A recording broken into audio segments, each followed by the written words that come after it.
ஆண்டவராகிய இயேசு கிறிஸ்துவின் நாமத்தினாலே இந்த காலை வேளையிலும் ஜாய் டிவி மூலமாக தேவனின் மகிமையின் நேரம், காட்ஸ் க்ளோரி டைம் என்கிறதான இந்த நிகழ்ச்சியை பார்க்கும்படியாக கடந்து வந்திருக்கிற ஒவ்வொருவரையும் நான் வாழ்த்துகிறேன், வரவேற்கிறேன்.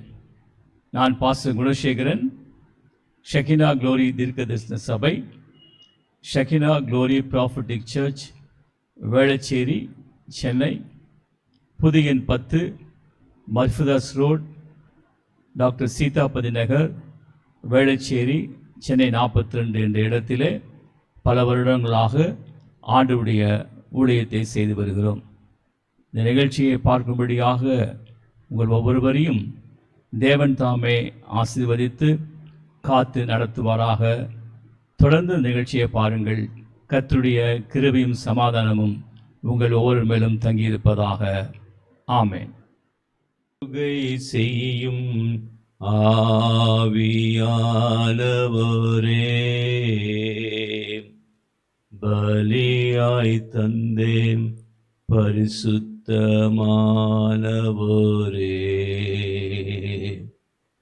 ஆளுகை செய்யும்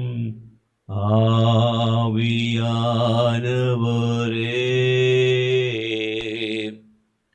பலியாய் தந்தேன் பரிசுத்தம் ஆனவரே, ஆவியானவரே, என் ஆற்றல் ஆனவரே,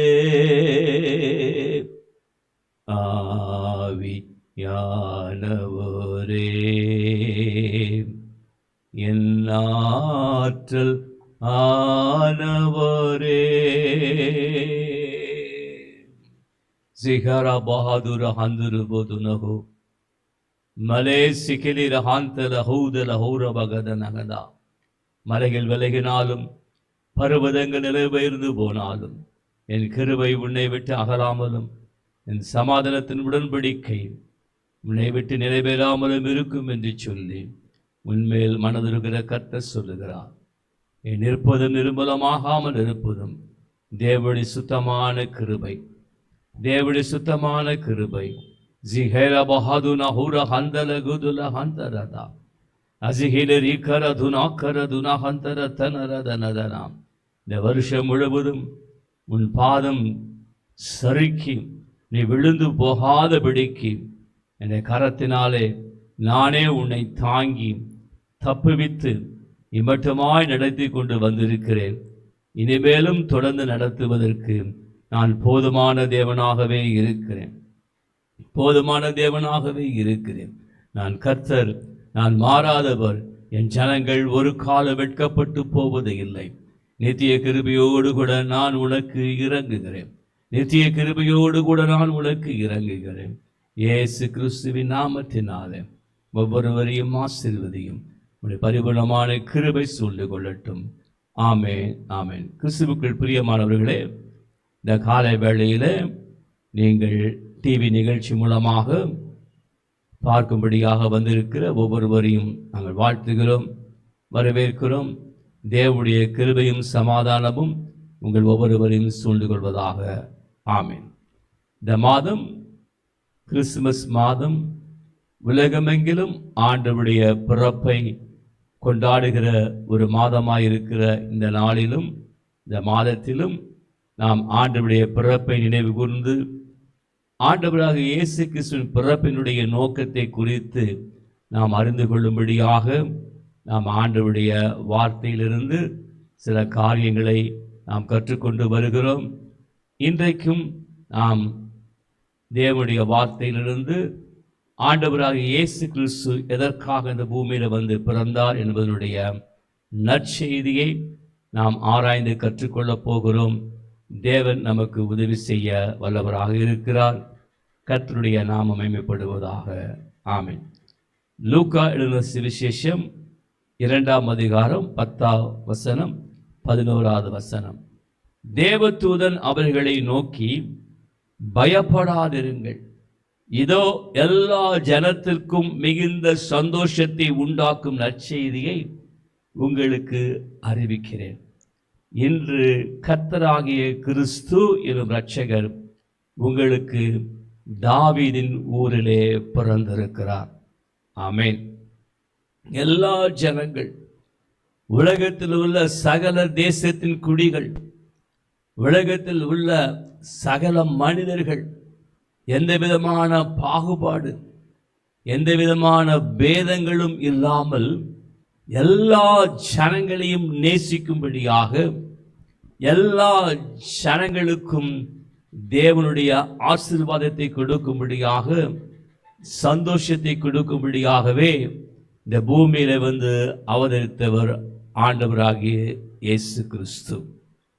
ஆகவே இந்த நாள் காலை வேளையிலும் நாம் தேவனுடைய வசனத்திலிருந்து சில காரியங்களை பார்க்க போகிறோம். 1 யோவான் 3ஆம் அதிகாரம் 8வது வசனத்தினுடைய பின்பகுதியை நாம் பார்க்கும் பொழுது, பிசாசினுடைய கிரியைகளை அழிக்கும்படிக்கு தேவனுடைய குமாரன் வெளிப்பட்டார் என்று சொல்லி பார்க்கிறோம். அருமையானவர்களே, பிசாசினுடைய கிரியைகள் ஒரு மனுடைய வாழ்க்கையில பல விதங்களிலே வெளிப்படுகிறது. மனுடைய வாழ்க்கையில காணப்படுகிற அநேக வியாதிகளுக்கு பின்புலமாக இருந்து செயல்படுகிறவன் பிசாசு என்பதை நாம் அறிந்து கொள்ள வேண்டும். நாம் கடந்த சில வருடங்களுக்கு முன்பாக உலகமெங்கிலும் கொள்ளை நோய் வந்து ஜனங்களை வாரிக்கொண்டு போனது. உலகமெங்கிலும் இதே போன்று ஒரு வருஷத்தினுடைய இறுதி காலத்தில், இறுதி மாதத்திலே பூமியில் உள்ள பல தேசங்களும் ஜனங்கள் மேலும் அப்படிப்பட்ட கொள்ளை நோய் கடந்து வந்து ஜனங்களை அழித்து போட்டதை நாம் அறிந்திருக்கிறோம். பிசாசினுடைய கிரியைகள் ஜனங்களை அழிக்க, ஜனங்களை நாசமாக்க, ஜனங்களை கொல்ல, இப்படிப்பட்ட காரியங்களை தான் அவன் செய்வான். அவன் மூலமாக எந்த நன்மையான காரியமும் ஒரு மனுடைய வாழ்க்கை நடக்கவே நடக்காது. ஆகவே அதை நாம் நன்றாக அறிந்து கொள்ள வேண்டும். நம்ம ஆண்டவராக இயேசு கிறிஸ்து இந்த பூமியிலே மனுஷ அவதாரமாக அவர் வந்து பிறந்தனுடைய நோக்கம் பிசாசினாலே வெளிப்படுத்தப்பட்டு ஜனங்களை அழித்து கொண்டிருக்கிற, ஜனங்களை மோசம் போக்குகிற, ஜனங்களை வழி விலகி செய்யும்படியாக, ஜனங்களை நித்திய நரகத்திற்கு நேராக இழுத்து கொண்டு போகிறதான இப்படிப்பட்டதான கிரியைகளில் இருந்து மனு குலத்தை விடுதலை செய்யும்படிக்கே அவர் இந்த பூமியிலே வந்து அவதரித்தார் என்பதை நாம் இந்த நாள் காலை வேளையில அறிந்து விளங்கிக் கொள்ள வேண்டும். அதில் சில கிரியைகளை எப்படி பிசாசானவன் செய்கிறான் என்பதை குறித்து சில காரியங்களை நாம் பார்த்து, அவை எல்லாவற்றிலிருந்தும் தேவன் எப்படி விடுதலையை தருகிறார் என்பதை குறித்தும் இந்த நாள் காலை வேளையிலே நாம் வேத வசனத்திலிருந்து பார்த்து கற்றுக்கொள்ள போகிறோம். கலாத்தியர்கள் நிருபம் 3வது அதிகாரம் 13வது வசனம்.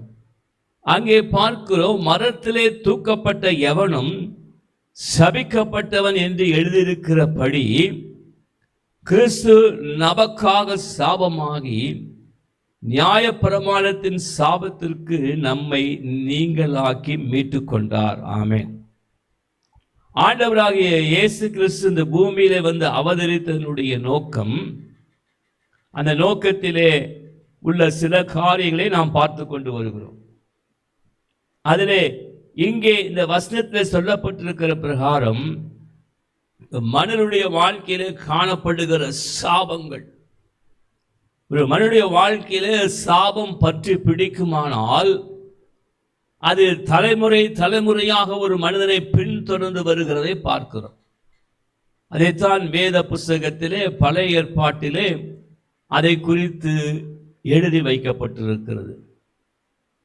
ஏதோ ஒரு மனிதன் ஒரு மனுஷி செய்கிற பாவத்தினாலே அது அவர்களுக்கு மாத்திரம் தீமையை கொண்டு வருவது கிடையாது. அவர்கள் தேவனுக்கு பிரியமில்லாத காரியங்களை செய்யும் பொழுது, அவர்கள் தேவனுக்கு விரோதமான காரியங்களை செய்யும் பொழுது, தேவனுக்கு அருவருப்பான காரியங்களை செய்யும் பொழுது, அது அவருடைய வாழ்க்கையிலும் அவர்களுக்கு பின்பாக வருகிற சந்ததியினுடைய வாழ்க்கையிலும் அது சாபத்தை கொண்டு வருகிறதா இருக்குது. நிறைய பேருடைய வாழ்க்கையை நாம் ஆராய்ந்து பார்க்கும் பொழுது, அவள் குடும்பங்களிலே ஒரு குறிப்பிட்ட ஒரு பலவீனம், ஒரு குறிப்பிட்ட வியாதி, ஒரு குறிப்பிட்ட சுகவீனம் தொடர்ந்து அந்த குடும்பத்தில் இருக்கின்றதை நாம் விளங்கிக் கொள்ள முடியும். அவருடைய மூதாதையர்களுக்கு அந்த காரியம் இருக்கும், அவருடைய தாத்தா பாட்டிக்கு இருந்திருக்கும், அவருடைய தகப்பனாருக்கு இருந்திருக்கும். அதற்கு பின்பாக அங்கே வாழுகின்றதான அந்த பிரசன்ட் ஜெனரேஷன், இப்பொழுது காணப்படுகிற அந்த தலைமுறை மேலும் அந்த சாபம் இருக்கிறதை நாம் சில குடும்பங்களில் காணப்படுகிற நிகழ்கின்றதான நிகழ்வுகளை வைத்து நாம் அறிந்து கொள்ள முடியும். சில குடும்பங்களிலே இளம் வயதிலேயே ஆண் பிள்ளைகள் சீக்கிரமாய் மரித்து போய்விடுவார்கள். இல்லை என்றால் சில குடும்பங்களில் அடிக்குறுதலும் விபத்தின் நிமித்தமாக மரணம் சம்பவிக்கிறதை நாம் கேள்விப்படலாம். ஒரே குடும்பத்திலே ஒரே விதமான வியாதியிலே இந்த குடும்பத்தில் இருக்கிற அநேகர் அங்கே பாதிக்கப்பட்டு அவர்கள் சுகவீனமாய் இருக்கிறதை நாம் அறிந்து கொள்ள முடியும். இப்படி பலவிதமான காரியங்கள் மூலமாக ஒரு மனுடைய வாழ்க்கையில சாபத்தின் காரியங்கள் கிரியை செய்கிறதை நாம் பார்க்கிறோம். அருமையான தேவனுடைய ஜனமே, இந்த சத்தத்தை கேட்டுக்கொண்டிருக்கிற உங்களுடைய வாழ்க்கையில் ஒருவேளை சாபத்தினாலே நான் இப்படியாக இருக்கிறேனோ, எங்கள் குடும்பத்திலும் இப்படிப்பட்ட சாபத்தின் கிரியைகள் வெளியரங்கமாக இருக்கிறதை எங்களால் பார்க்க முடிகிறது என்கிற நினைவோடு கூட நீங்கள் சத்தத்தை கேட்டுக்கொண்டிருக்கலாம். உங்களுக்கு இந்த காலைவேளை நற்செய்தி, இந்த கலாத்தியர் 3:13 சொல்லப்பட்டிருக்கிற பிரகாரம் சிலுவை மரத்திலே தூக்கப்பட்டு ரத்தம் சிந்தி மரித்து 3ஆம் நாளிலே உயிரோடு கூட எழுந்து இன்றைக்கும் நம் மத்தியிலே வாசமாய் இருக்குகிற, நம் மத்தியிலே தங்கி இருக்கிற, நம்மோடு கூட உறவாடுகிற ஆண்டவராகிய இயேசு கிறிஸ்து என்ற நாமத்தின் மூலமாக உங்கள் குடும்பத்தில், உங்கள் வாழ்க்கையில, உங்கள் குடும்பத்தில் இருக்கிற ஒவ்வொரு நபருடைய வாழ்க்கையிலும் காணப்படுகிற சாபத்தின் கிரியைகள், பிசாசினாலே கொண்டு வரப்பட்டு போடப்பட்ட சாபத்தின் கிரியைகளை எடுத்து போட்டு, அப்படிப்பட்ட கிரியைகளை அழைத்து போட்டு உங்களுக்கு அற்புதமான சுகத்தையும் விடுதலையும் ஆசீர்வாதத்தையும் கொடுக்க ஆண்டவர் வல்லமையுள்ள தேவனாக இருக்கிறார். அதுதான் இந்த காலை வேளையில உங்களுக்கு இந்த ஆண்டவராக இயேசு கிறிஸ்துவின் பிறப்பின் மூலமாக தேவன் சொல்லுகிறதான நற்செய்தி. அடுத்து ஆண்டவராக இயேசு கிறிஸ்து என்ன காரியங்களை செய்கிறார் என்று சொல்லி சில வசனங்களை வைத்து நாம் பார்க்கலாம். ஆண்டவர் எப்படி அந்த பிசாசின் கிரியைகளை அழித்து போட்டு தம்முடைய வல்லமையினாலே அவர் காரியங்களை வெளிப்படுத்தி அற்புதமான சுகத்தையும் விடுதலையும் ஆரோக்கியத்தையும் அவர் தருகிறார் என்பதை குறித்து நாம் இந்த நாளிலே வாசித்து நாம் தேவனுடைய ஆசீர்வாதத்தை பெற்றுக்கொள்ளப் போகிறோம். எபேசியருக்கு எழுதின நிருபம் 2வது அதிகாரம் 17வது வசனம். அல்லாமலும் அவர் வந்து தூரமாயிருந்த உங்களுக்கும் சமீபமாயிருந்த அவர்களுக்கும் சமாதானத்தை சுவிசேஷமாக அறிவித்தார். அவர் வந்து என்றால் ஆண்டவராகிய இயேசு கிறிஸ்து இந்த பூமிக்கு வந்து நமக்கு சமாதானத்தை பெற்றுக்கொள்ளும்படியாக இந்த நற்செய்தியாகிய சுவிசேஷத்தை ஆண்டவர் நமக்கு அறிவித்து நம்முடைய வாழ்க்கையில அற்புதமான விடுதலையும் சுகத்தையும் மாத்திரமல்ல சமாதானத்தையும் நமக்கு தருகிற தேவனாய் இருக்கிறார். அநேக குடும்பங்களை நாம் எடுத்து பார்க்கும் பொழுது குடும்பங்களுக்குள்ளாக போராட்டம், குடும்பங்களுக்குள்ளாக கலக்கம், குடும்பங்களுக்குள்ளாக மன சச்சரவு, குடும்பங்களுக்குள்ளாக ஒருத்தருக்கு ஒருத்தர் ஒற்றுமையில்லாத தன்மை, ஒருத்தருக்கு ஒருத்தர் போட்டி பொறாமைகள். இதன் நிமித்தம் சமாதான குலைச்சலுக்குள்ளாக ஜனங்கள் வாழுகின்றதை பார்க்கிறோம். நிறைய ஜனங்களுடைய வாழ்க்கையில சமாதானம் இல்லை. யார் எங்களுக்கு சமாதானத்தை தரக்கூடும் என்று சொல்லி சமாதானத்தை தேடி அலைகிற ஜனங்களை இந்த நாட்களில் நாம் பார்க்கிறோம். உலகத்தில் உள்ள பல தேசத்தின் தலைவர்களும் தேசங்களுக்கு இடையே சமாதானத்தை உருவாக்கும்படியாகவே பல முயற்சிகளை செய்கிறதை நாம் பார்க்கிறோம். இந்த நாட்களை நாம் உன்னித்து கவனித்து பார்ப்போமானால் ரஷ்ய தேசம், உக்ரைன் தேசம், இரண்டு தேசங்களுக்கும் இடையே சில வருடங்களாக போர் நடைபெற்று கொண்டு வருகிறது.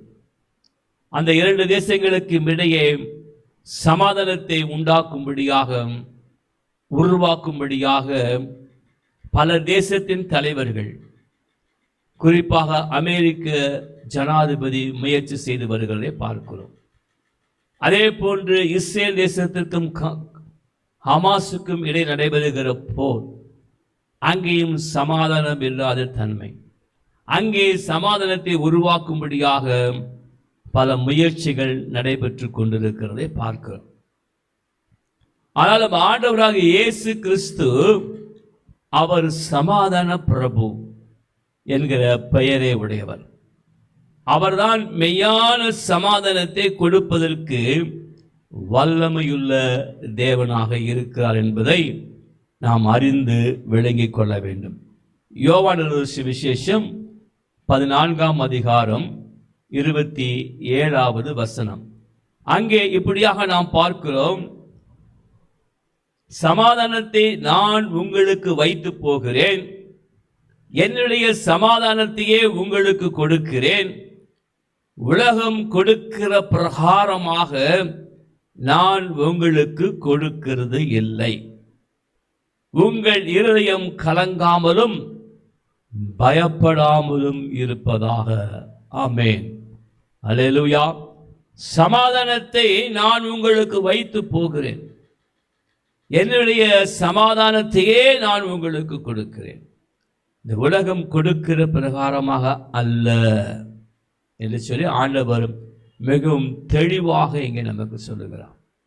இந்த உலகத்திலே ஜனங்கள் சமாதானத்தை நாடி, சமாதானத்தை தேடி பல வழிகளை முயற்சி செய்கிறார்கள், பல கேளிக்கைகளிலே ஈடுபடுகிறார்கள், பலவிதமான ஆட்டம் பாட்டம் கொண்டாட்டங்களிலே அவர்கள் ஈடுபடுகிறார்கள்.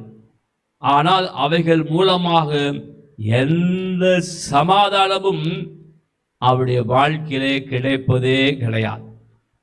எந்த சமாதானத்தையும் அவர்களால் பெற்றுக்கொள்ள முடிவதே கிடையாது. அதனுடைய முடிவு பார்ப்பீர்களானால் துக்கமான முடிவாதான் இருக்கும். கடந்த நாட்களில் கூட நாம் பார்த்தோம் அல்லவா, ஒரு கேளிக்கை விடுதியிலே தீ பற்றி கொண்ட நிமித்தம் அங்கே அநேகர் மரித்து போனார்கள் என்று சொல்லி பார்க்கிறோம். இப்படி பல சம்பவங்களை நாம் பூமி எங்கிலும் நிகழ்வதை பார்க்க முடியும். ஆகவே இந்த உலகத்தினுடைய காரியங்கள், இந்த உலகத்திலே செய்யப்படுகிற கேளிக்கைகள், கொண்டாட்டங்கள், உல்லாசமான கிரியைகள் இல்லை என்றால் சில மனிதர்கள் சமாதானத்திற்கென்று அவர்கள் பலவிதமான போதை பழக்க வழக்கங்கள், அடிமைத்தனத்தின் பழக்க வழக்கங்களை நாடி அவைகளை தங்களுடைய வாழ்க்கையை தொலைத்து போடுகிறார்கள். அவர்களுக்கு மெய்யான சமாதானம் கிடைப்பதே கிடையாது.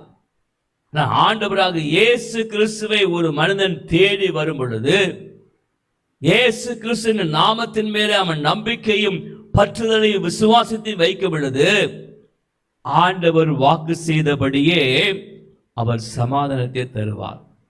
என்னுடைய சமாதானத்தையே நான் உங்களுக்கு கொடுக்கிறேன், இந்த உலகம் கொடுக்கிற பிரகாரமாக அல்ல என்று சொல்லி ஆண்டவர் நமக்கு சமாதானத்தை கொடுத்து நம்மை ஆசீர்வதிக்கிற தேவனாக இருக்கிறார். மூன்றாவதாக நாம் பார்க்கும் பொழுது ஆண்டவர் நம்முடைய வாழ்க்கையிலே ஒரு மனிதன் மிகவும் பயப்படுகிற காரியம் அவனுக்கு சம்பவிக்கிறதான மரணம்.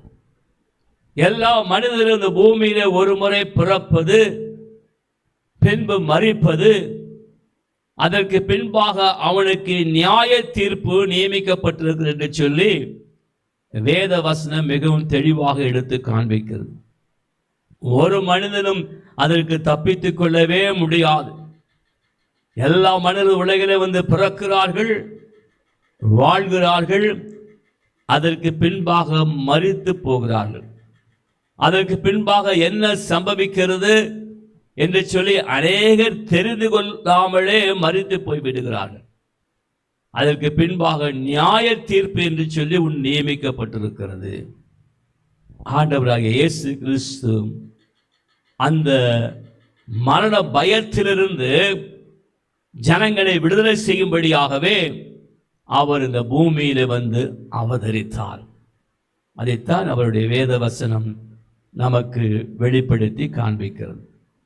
எபிரேயர் நிருபம் 2ஆம் அதிகாரம் 15வது வசனம், ஜீவ காலமெல்லாம் மரண பயத்தினாலே அடிமைத்தனத்திற்கு உள்ளானவர்கள் யாவரையும் விடுதலை பண்ணும்படிக்கு அப்படியானார். ஹல்லேலூயா. ஜீவ காலமெல்லாம் மரண பயம். நான் பல முறைகள் ஆஸ்பத்திரியில் இருக்கிற ஐசியூக்குள்ளாக கடந்து போய் அங்கே உள்ள மரண படுக்கையில இருக்கக்கூடியவர்கள், உயிருக்கு ஆபத்தான கட்டத்தில் இருக்கக்கூடியவர்களுக்கு ஜெபிக்கும்படியாக கடந்து போனது உண்டு.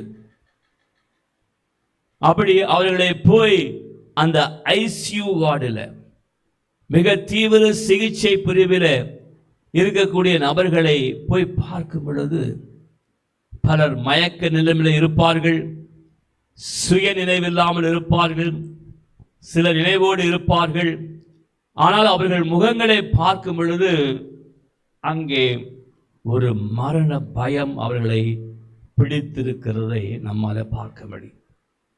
எல்லா மனிதனுக்கும் மரண பயம் என்பது அவனுடைய வாழ்க்கையில கடந்து வரும் பொழுது அது அவனை பிடித்து அழக்களிக்கிறது, அவனை பிடித்து அவனுடைய வாழ்க்கையில அவன் பயந்து நடுங்கும்படியாய் செய்கிறது. ஆனால் ஆண்டவர் என்ன சொல்லுகிறார்? அவர் எப்படிப்பட்ட மரண பயத்தில் இருக்கிற ஜனங்களை அப்படிப்பட்ட அடிமைத்தனத்திலிருந்து விடுதலையாக்கும்படிக்கே அவர் இந்த பூமியில வந்து அவதரித்தார். அதற்காக அவர் தம்முடைய ஜீவனையே கொடுத்தார் என்று சொல்லி நாம் பார்க்கிறோம். நான் இப்படியாக ஊழியத்தின் பாதையிலே சில நபர்களுக்கு ஐசியூக்குள்ளாக கடந்து போய் அவர்களை போய் பார்த்து ஜெபித்து ஆண்டவருடைய அன்பின் செய்தியை பகிர்ந்து கொண்ட பொழுது அநேகர் விடுதலையை பெற்றுக் கொண்டிருக்கிறார்கள், தேவனுக்கு தங்களுடைய வாழ்க்கையை அர்ப்பணித்திருக்கிறார்கள். ஒருவேளை இந்த சத்தத்தை கேட்டுக் கொண்டிருக்கிற உங்களுடைய வாழ்க்கையிலும் அப்படிப்பட்ட மரண பயத்தோடு கூட வியாதியின் கூறினாலே பிடிக்கப்பட்டு நீங்கள் அப்படிப்பட்ட போராட்டத்தோடு கூட இருந்து கொண்டு இந்த சத்தத்தை கேட்பீர்களானால் இன்றைக்கு ஆண்டவர் சொல்லுகிற நற்செய்தி உங்களை விடுதலையாக்கும்படிக்கே, மரண பயத்தில் இருந்து விடுதலையாக்கும்படிக்கே ஆண்டவராகிய இயேசு கிறிஸ்து இந்த பூமியிலே வந்து அவதரித்தார். ஆகவே உங்களையும் விடுதலை செய்ய அவர் வல்லமையுள்ள தேவனாக இருக்கிறார். ஆமென். ரோமர் நிருபம் 8ஆம் அதிகாரம் அங்கே 2வது வசனத்தை பார்க்கும் பொழுது, கிறிஸ்து இயேசுவினாலே ஜீவனுடைய ஆவியின் பிரமாணம் என்னை பாவம் மரணம் என்பவர்களின் பிரமாணத்தில் நின்று விடுதலையாக்கிற்று.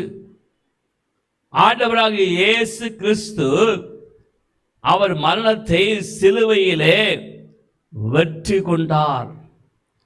பிசாசானவன் அவரை சிலுவையிலே அறைந்து கொன்று விடலாம் என்று சொல்லி அவன் தப்பு கணக்கு போட்டான். ஆண்டவராகிய இயேசு கிறிஸ்து பூமியில் வந்ததுடைய நோக்கமே மனிதர்களுக்காக, எல்லா மனு குலத்தின் ஜனங்களுக்காக தம்மையே ஜீவாதார பலியாக ஒப்பு கொடுக்கும்படியாகவே வந்தார். அவர் மரணம் அவரை ஆட்கொள்ள முடியவில்லை. அவர் 3ஆம் நாள் உயிரோடு கூட எழுந்து அவர் ஜீவிக்கிற தேவனாகவே நம் மத்தியிலே உலாவிக் கொண்டிருக்கிறார். ஆகவே மரண பயத்திலிருந்து ஜனங்களை விடுதலை செய்து ரட்சிக்கும்படியாகவே ஆண்டவராக இயேசு கிறிஸ்து இந்த பூமியிலே வந்து அவதரித்தார் என்பதை நாம் அறிந்து விளங்கிக் கொள்ள வேண்டும். 4ஆவதாக ஆண்டவராக இயேசு கிறிஸ்து இந்த பூமியிலே வந்து பிறந்தனுடைய நோக்கம் கலாத்தியர்கள் நிருபம் 3ஆம் அதிகாரம் 14வது வசனம். ஆபிரகாமுக்கு உண்டான ஆசீர்வாதம் கிறிஸ்து இயேசுவினாலே புறஜாதிகளுக்கு வரும்படியாகவும் ஆவியை குறித்து சொல்லப்பட்ட வாக்குத்தத்தத்தை நாம் விசுவாசத்தினாலே பெறும்படியாகவும் இப்படி ஆயிற்று. ஆண்டவர் இந்த பூமியில வந்து அவதரித்தனுடைய நோக்கம் எல்லா மனிதர்களையும் ஆசீர்வதிப்பது. அல்லேலூயா.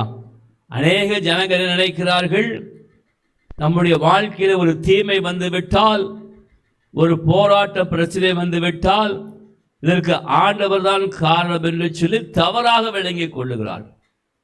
அது சரியான எண்ணம் கிடையாது, அது சரியான சிந்தனை கிடையாது. ஆண்டவர் இந்த பூமியிலே வந்ததுடைய நோக்கமே எல்லா மனிதர்களையும் ஆசீர்வதிக்கும்படியாக தான் வந்தார். அவரிடத்திலே தீமை என்பதே இல்லை, அவரிடத்திலே நன்மை மாத்திரமே உண்டு. தீமை அவரிடத்திலே பார்க்கவே முடியாது. ஆகவே கிறிஸ்து இயேசு இந்த பூமியில வந்து பிறந்தனுடைய நோக்கம் நற்செய்தி நம்மை ஆசீர்வதிக்கும்படிக்கே வந்தார். நீதிமொழிகளின் புஸ்தகம் 10ஆம் அதிகாரம் 22வது வசனத்திலே கர்த்தரின் ஆசீர்வாதமே ஐஸ்வர்யத்தை தரும், அதோடு கூட அவர் வேதனையை கூட்ட மாட்டார். ஆண்டவராகிய இயேசு கிறிஸ்து ஒரு மனிதனை ஆசீர்வதிக்கும் பொழுது அவனுக்கு எல்லா தேவைகள், எல்லா விதமான காரியங்களையும் அவனுக்கு கொடுத்து அவனை ஆசீர்வதித்து அதில் எந்த விதமான வேதனையின் காரியங்கள் இல்லாதபடிக்கு சமாதானமான ஆசீர்வாதமாக அதை காணப்படும். அதற்காகவே ஆண்டவராகிய இயேசு கிறிஸ்து இந்த பூமியில வந்து அவதரித்தார். இந்த காலை வேளையிலும் ஒருவேளை உங்களுடைய வாழ்க்கையில் ஒரு ஆசீர்வாத குறைச்சலோடு கூட நீங்கள் இந்த செய்தியை கேட்டுக்கொண்டிருக்கலாம். உங்களையும் ஆசீர்வதிப்பது, உங்களுடைய தேவைகளை சந்திப்பது, உங்களை உயர்த்துவது, உங்களை மற்ற ஜனங்கள் மத்தியிலே ஆசீர்வாதமாய் வைப்பது தேவனுக்கு பிரியமான காரியம். அது நிச்சயமாகவே அவர் செய்வார். கண்களை மூடி நாம் ஜெபிக்கலாம். தகப்பனே, இந்த செய்தியை கேட்டதான உம்முடைய ஜனங்களை கண்ணோக்கி பார் ஆண்டவரே. ஆண்டவரே, பிசாசின் கிரியைகளை அழிக்கும்படிக்கு வெளிப்பட்ட ஆண்டவராக இயேசு கிறிஸ்துவின் நாமத்தினாலே இந்த சத்தத்தை கேட்டுக்கொண்டிருக்கிற ஜனங்களுடைய வாழ்க்கையில் எல்லா சாபத்தின் கூறுகள் முறியடிக்கப்பட்டு போவதாக. சமாதானம் இல்லாத ஜனனுடைய வாழ்க்கையில சமாதானத்தை கொடுத்து ஆசீர்வதிக்கிற ஆண்டவரே. அப்படியாக மரண பயத்திற்கு ஆண்டவரே உள்ளாக்கப்பட்டு பிடியிலே காணப்படுகிற ஜனங்களை மரண பயத்திலிருந்து விடுதலை செய்து ரட்சிங்க ஆண்டவரே. எல்லா ஜனங்களையும் ஆசீர்வதிங்க, எல்லா குறைவுகளை நிறைவாக மாற்றுங்க ஆண்டவரே. ஆண்டவரே, ஆசீர்வாதமும் நன்மையும் ஒவ்வொருடைய வாழ்க்கையும் தகப்பனே பெருகும்படியாக உண்டாயிருக்கும்படியாக இயேசு கிறிஸ்துவின் நாமத்தினாலே ஆசீர்வதித்து செபிக்கிறோம் நல்ல தகப்பனே. ஆமேன், ஆமேன். God bless you. Thank you. நன்றி. கிறிஸ்துவுக்குள் பிரியமானவர்களே, இம்மட்டுமாக ஜாய் டிவி மூலமாக தேவனின் மகிமை நேரம் காட்ஸ் க்ளோரி டைம் இந்த நிகழ்ச்சியை பார்த்து நீங்கள் கர்த்தருக்குள்ளாக பலப்படுத்தப்பட்டு திடப்படுத்தப்பட்டு நீங்கள் ஆசீர்வதிக்கப்பட்டிருப்பீர்கள் என்று சொல்லி ஆண்டவருக்குள்ளாக நான் நம்புகிறேன். நாங்கள் ஷெகிலா க்ளோரி தீர்க்கதரிசன சபை, ஷெகிலா க்ளோரி ப்ராஃபட்டிக் சர்ச், புதிய எண் 10, மர்ஃபிதாஸ் ரோட், டாக்டர் சீதாபதி நகர், வேளச்சேரி, சென்னை 42 என்ற இடத்திலே நாங்கள் பல வருடங்களாக ஆண்டவருடைய ஊழியத்தை செய்து வருகிறோம். எங்களுடைய சபையினுடைய ஆராதனை ஒழுங்குகள் ஞாயிற்றுக்கிழமை தமிழ் ஆராதனை 9:30 மணிக்கும், ஆங்கில ஆராதனை 12:30 மணிக்கும், ஒவ்வொரு மாதமும் 2வது மற்றும் 4வது சனிக்கிழமை அன்று காலை 11 மணி அளவில் சுகமளிக்கும் விடுதலையின் ஆசீர்வாத கூட்டம் நடைபெற்று வருகிறது. நீங்களும் வந்து கலந்து கொண்டு ஆண்டவர் தருகிற ஆசீர்வாதங்களையும் சுகத்தையும் விடுதலையும் பெற்றுக்கொண்டு நீங்கள் தேவனுடைய நாமத்தை மகிமைப்படுத்தும்படியாக உங்களை நாங்கள் அன்போடு கூட வரவேற்கிறோம், அழைக்கின்றோம். ஆமென்.